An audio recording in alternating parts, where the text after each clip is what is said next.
अस्सलाम वालेकुम दोस्तों, क्या हाल है जी। उम्मीद है इंशाल्लाह सब भाई ठीक होंगे, खैरियत से होंगे। दोस्तों, मेरा नाम है डॉक्टर नदीम और आप मेरा यूट्यूब चैनल देख रहे हैं। दोस्तों, आज हम बात करेंगे वियाग्रा के बारे में। वियाग्रा के बारे में आज हम बात करेंगे कि इसको ये वियाग्रा क्या है, ठीक है। दूसरे नंबर पे ये कैसे इस्तेमाल होती है। तीसरे नंबर पे इसका ये काम कैसे करती है, इसके साइड इफ़ेक्ट्स क्या हैं और किन दवाइयों के साथ वियाग्रा को नहीं लेना चाहिए। आज हम इस पे तफसील से बात करेंगे। दोस्तों, वीडियो अंत तक देखिएगा, इंशाल्लाह आपको फ़ायदा होगा। हो सकता है कि आपकी वजह से किसी और को फ़ायदा हो जाए, आप अपने दोस्तों को बता सकते हैं, ठीक है।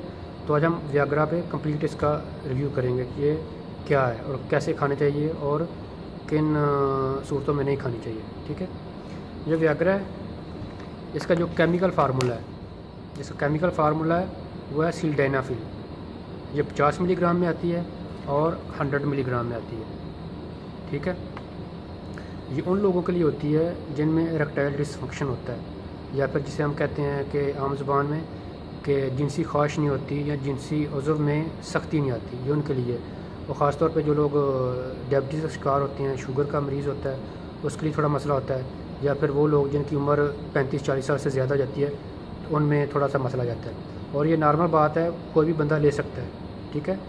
हर बीमारी का इलाज है और आप इसे ले सकते हैं, कोई इशू नहीं है। इसमें शर्माने वाली कोई बात नहीं है। आप इसको, जब आपको बीमारी है तो आप उसका, ज़ाहिर है उसको ठीक करना है तो आप ले सकते हैं, इसका इशू नहीं है। सारी दुनिया में ये आम बिकती है, ओवर द काउंटर है, तो आप जो है ओवर द काउंटर ले सकते हैं। और दूसरी बात यह है कि ख़ासतौर पर मेरे ख्याल से पाकिस्तान में ये नहीं मिलती है, ना बनती है। तो वहाँ पे लोग जो है वो सारे इंडिया से ब्लैक होके आती है, तो वो टेबल के नीचे से देते हैं, ठीक है, ब्लैक में देते हैं। तो दूसरे नंबर पे हम इसका देखते हैं कि इसका मैकेनिज़्म एक्शन क्या है, कि ये काम कैसे करती है। दोस्तों, ये करती है, एक एंजाइम होता है फास्फोडाइस्ट्रेज, उसको ब्लॉक करती है। और वहाँ पे जो नाइट्रिक ऑक्साइड है उसकी कंसनट्रेशन को बढ़ाती है। और नाइट्रिक ऑक्साइड क्या है, वो वैज़ोडाइलेटर है। तो वो जो खून की नालियाँ हैं आपके उज़्व ख़ास में, आपके उस एरिया में, वहाँ पे उसको खोल देती हैं, नालियों खोल देती हैं। वहाँ पे ब्लड फ्लो ज़्यादा होता है, जिसकी वजह से आपके उज़्व ख़ास में तनाव आता है, सख्ती आती है।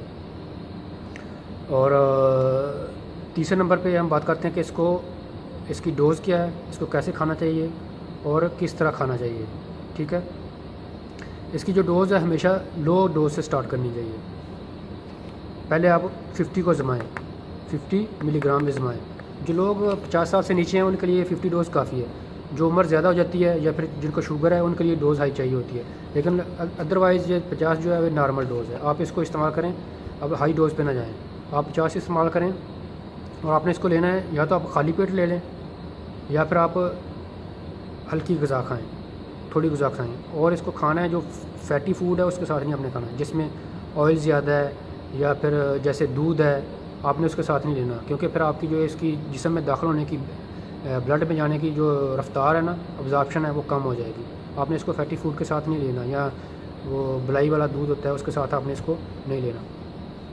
और आपने इसको हफ़्ते में आप मैक्सिमम 2 से 3 दफ़ा इस्तेमाल कर सकते हैं, डेली बेस पे नहीं आपने लेना है, वरना आपको नुकसान होगा इसका, ठीक है। आपने इसको डेली बेस पे नहीं लेना। और इसके जो साइड इफ़ेक्ट की बात करते हैं, तो इसके जो साइड इफ़ेक्ट्स हैं वो मोस्टली जो नॉर्मल हैं वो ये हैं कि आपका जो चेहरा है, फेस, वो फ्लशिंग करता है, रेड हो जाता है, कान बजते हैं या कानों में सनसनाहट आती है, ठीक है। या आपका जो नाक है ये स्टफ़ी हो जाता है, बंद हो जाता है, ठीक है। बाज़ का तो लोगों को आँखों में अंधेरा आ जाता है, तो ये नॉर्मल है, ये 2-3 घंटे के बाद ख़त्म हो जाते हैं। या फिर आपकी चेस्ट पे दबाव पड़ता है, या और आपका जो ब्लड प्रेशर है ऊपर नीचे जाता है, ये तो है नॉर्मल। ये आपके स्टोमक में हो जाता है, ख़राब हो जाता है स्टोमक, तो ये है नॉर्मल, कि ये जो ख़त्म हो जाते हैं 2-3 घंटे बाद ये ख़त्म हो जाते हैं। और जो सीवियर किस्म का है वो ये है कि बाद लोगों को जब वो वियाग्रा लेते हैं तो उसके बाद क्या होता है कि जो इरेक्शन होता है वो पेनफुल होता है, बहुत ज़्यादा दर्द होती है और अकड़ाव ज़्यादा होता है, और वो 2-3 घंटे बाद भी सही नहीं होता, ठीक है। तो ये सीवियर कंडीशन है, इसको हम मेडिकल ज़ुबान में कहते हैं प्रियापिज़म, ठीक है। इस कंडीशन में आपने डॉक्टर के पास जाना है, डॉक्टर को कंसल्ट करें, ठीक है, ये लाजमी है। इस कंडीशन में अगर आपका जो कड़ाव है वो 3 से 4 घंटे बाद भी ख़त्म नहीं हो रहा तो ये आपको लाजमी कंसल्ट करनी चाहिए, क्योंकि जो व्याग्रा का असर है वो मैक्सिमम जो है वो 3 से 4 घंटे होता है आपके जिस्म में। अगर इसके बाद भी अगर रह रहा है तो फिर ये मसला होगा। और आखिर में जी ये किन दवाओं के साथ नहीं लेना चाहिए, कंट्रा इंडिकेशन क्या है इसकी, ठीक है। पहले नंबर पे तो जो लोग हैं अंजाइना के मरीज़ हैं या हार्ट के मरीज़ हैं जो ज़ुबान के नीचे रखने वाली गोली ले रहे हैं, उनके लिए ये तो मुकम्मल तौर पे बंद है, वो नहीं ले सकते, क्योंकि वो आपका ब्लड प्रेशर बहुत ज़्यादा गिरा देगा और वो मसला बन जाएगा आपके लिए। तो वो जो लोग दिल के मरीज़ हैं और वो कभी कभी ज़ुबान के नीचे रखने वाली गोली खाते हैं, जिसको हम मेडिकल ज़ुबान में कहते हैं जी नाइट्रेट्स, ठीक है, या फिर एंजीसिड है या इस तरह की और भी हैं, ठीक है, जो ज़ुबान के नीचे रखते हैं, तो वो आपने उनके साथ कभी भी नहीं खाना व्याग्रा को, ये आपके लिए मसला बन जाएगा और सूरत डेथ तक हो सकती है, ठीक है। दूसरे नंबर पे जो इसको आपने जिन लोगों का बीपी 90-50 से नीचे है रहता है, जो लो रहता है 90 ऊपर वाली रीडिंग है, नीचे वाली 50, इससे कम होता है या इस तरह का होता है वो भी ना लें। और जिनका ब्लड प्रेशर 170 से ऊपर होता है वो भी इसको ना लें। और जिन लोगों को थोड़ा आई साइड का भी मसला होता है उनके लिए भी ये ममनू है। तो मोस्टली जो इसका नतीजा है, कंक्लूजन है, वो ये है कि जो हार्ट पेशेंट हैं, ठीक है, वो इसको केयरफुली लें, बहुत सोच समझ के लें। या तो वो फार्मासिस्ट जहाँ से ले रहे हैं वहाँ से उसको कंसल्ट करें, और या फिर डॉक्टर से मशवरे के साथ इस्तेमाल करें। जो हार्ट पेशेंट है वो इसको आम तौर पे ना लें ओवर द काउंटर, वो लाजमी डॉक्टर से कंसल्ट करें या फार्मासिस्ट से कंसल्ट करें। किसी भाई को किसी और मेडिसिन के बारे में इंफॉर्मेशन चाहिए तो इंशाल्लाह कमेंट में पूछें, इंशाल्लाह जवाब दूँगा।